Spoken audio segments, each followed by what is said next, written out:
I understand that. I'll be live, but you now tuned into the motherfucking grid. I am your host, Farm Boy Louis 13. Check out my music page. But right now, it's all about all facts, no opinions. But when it comes to sports, I got us. The NFL just started, so no, there's no trade deadlines, nothing happening. But I'll let y'all know about that. But right now, we talking about the two most avoided fighters in boxing today. Jaron Boots Ennis and David Benavidez. David the Monster Benavidez. You gotta put the monster on it. That's the real monster. These two fighters is the most avoided fighters in boxing. I don't care what anybody says, what anybody does with their career. We know these two guys are the mandatories. So these two guys are needed in boxing right now. And the fights that we want is needed in boxing right now. It's the biggest fights ever. No, Canelo versus Benavidez. Benavidez has been his mandatory for how long? How many years? It's just like Jaron Boots Ennis. He was Earl Spence mandatory, Bud mandatory, to end up Bud mandatory again. And these people was ducking. But you know, what Boots and David Benavidez need to show the world and show the boxing community, break the cycle, break the Mayweather curse, which is the cycle. Because the Mayweather curse been here going on 10 years so far. Because he got the PBC deal, back in 2015 and shit. So, that 10 years, y'all got to break the cycle this year. Fight y'all mandatories. Why? Because next year's going to force everybody to fight their motherfucking mandatories. It's going to force people because we want it. You understand? It's like, for instance, I'm going to use these guys. We're going to go with Canelo. Okay, Munguia and Berlanga was his mandatories. Cool, I salute that. At that time, but no, he fought them. And to me, I still got my opinion. He's gonna fight. Dave gonna be the last fight. I do not own none of the copyrights that fly by on these cars. Just pay the artist, please.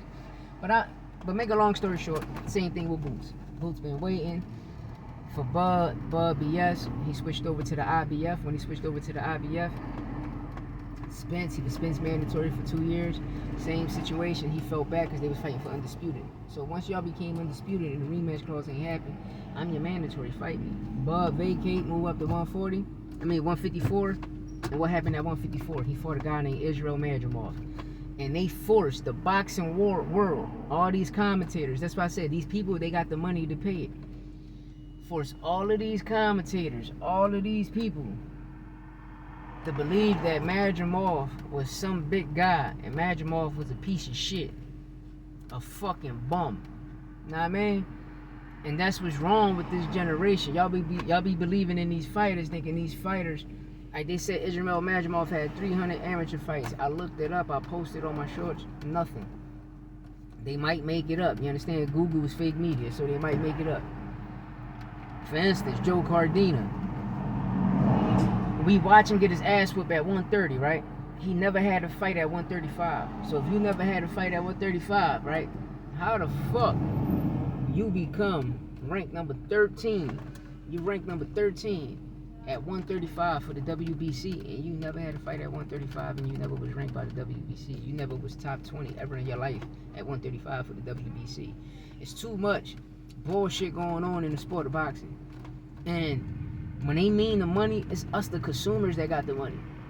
You understand? Because if y'all focusing on the promotional people to give you the money, that's letting us know the fight is scripted, it's rigged. We're the consumers. We the ones that pay for the tickets. We the ones paying them $20,000, $100,000, $10,000, $5,000, $1,000, whatever, to purchase the motherfucking tickets and sit in that seat. Not the promotional company. You understand? So if it's us fans that want the fight, we want the fight. But this is where the ducks come in. Oh, they casuals. Oh, he not ready. How the fuck these mans not ready if they been they mandatories? And another thing about the boxing world, half of these fighters, they're mad. It's like for David Benavidez and Boots. Oh, like nobody outside of boxing, no Boots. Bro, do you watch football? Do you watch any of the interviews? Because if you watch football, basketball, everybody know who Jaron Boots and David Benavidez is. Every fucking body in the world know who they is. You're just mad they outgrew you. That's what was wrong with these old fighters that's commentating. They mad because these young fighters outgrew them. They're mad because these young fighters are making more money than them. You understand me? They're mad because these young fighters are saying, fuck the belt, it's all about the money. You understand me? Hey, the top dogs in boxing, you got Tank and Canelo. After that, it's David Benavidez, Jerron Boots Ennis. Everybody is in between. People look at Bud Crawford. Bud Crawford is overrated. He's a hype job, the great hype. He's a hype job. He's not that. And y'all be like, he put on, what beautiful performance he ever put on? What boxing clinic he ever put on? He get hit too fucking much. And then they create something, create a narrative and make y'all people believe it. The most avoided fighters in this generation is Boots and Benavidez.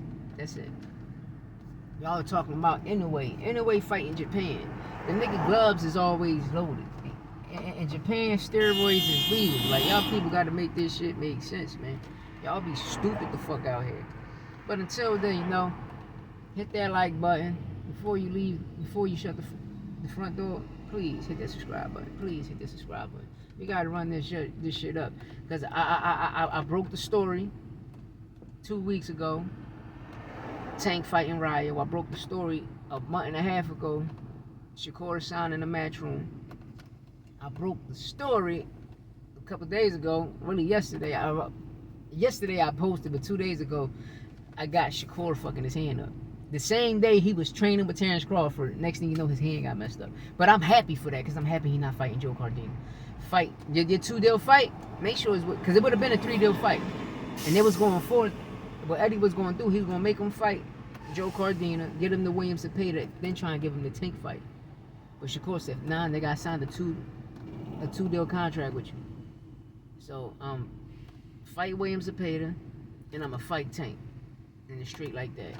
No, but the two most avoided fighters in boxing right now is Jerron Boots Ennis and David the Monster Benavidez. Let me know what y'all think in the comments, and before you shut that front door, hit that sub button.